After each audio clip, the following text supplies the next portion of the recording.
শিক্ষক নিয়োগকে কেন্দ্র করে সিরাজগঞ্জের কুড়িপাড়া কলেজে তালা দেওয়ার 15 দিন ধরে বন্ধ আছে শিক্ষা কার্যক্রম। এইচএসসি শিক্ষার্থীদের টেস্ট পরীক্ষাও স্থগিত হয়ে আছে। জটিলতা কাটাতে কলেজের ভারপ্রাপ্ত অধ্যক্ষকে ডেকেছেন জেলা শিক্ষা কর্মকর্তা। বিস্তারিত মাসুদ পারভেজের প্রতিবেদনে। দ্বন্দ্বের শুরু কলেজের অধ্যক্ষ নিয়োগকে কেন্দ্র করে।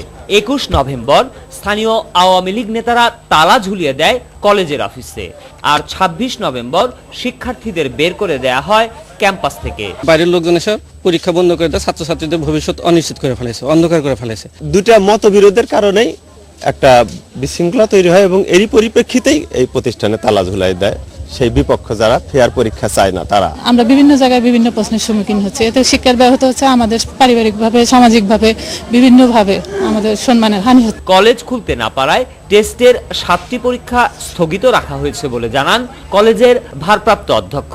এটা আমরা এলাকার গণ্যমান্য মুরব্বী যারা ছিলেন তারা চিন্তা করছিলেন যে হয়তো 2-1 দিন পরে আমাদের সাথে হয়তো কোনো আলাপ আলোচনা করে এটা নিরসন করবে, কিন্তু সেরকম পরিবেশ আমরা এখনো পাইনি।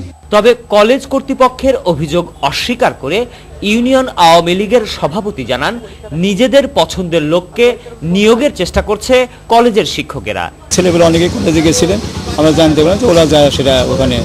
এখন হয়তো ছেলে কি করছে পরে দেখলাম যে এখানে যেহেতু নিয়োগ হলো না সেখানে কোনো দরকার নেই, তালা মারছেন আর কি। এ ব্যাপারে জেলা শিক্ষা কর্মকর্তা জানান, ভারপ্রাপ্ত অধ্যক্ষকে দপ্তরে এসে দেখা করতে বলা হয়েছে।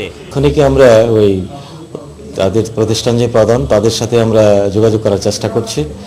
আমরা আশা করছি যে আজকের মধ্যেই তাদের সাথে একটা বৈঠক করতে পারবো এবং বৈঠক করে দুই পক্ষের সাথে কথা বলে একটি সলিউশনে আমরা পৌঁছার চেষ্টা করব।